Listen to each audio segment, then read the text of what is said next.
क्या आप बता सकते हैं हमारी नाक का साइज हमारे जिस्म के किस हिस्से के बराबर होता है? जिस्म का वो कौन सा हिस्सा है जो हर 2 माह बाद तब्दील होता है?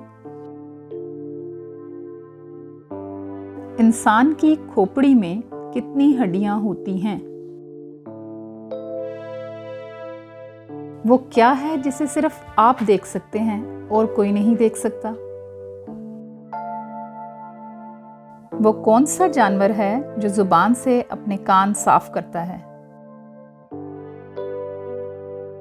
वो कौन सा जानवर है जो जंप नहीं कर सकता?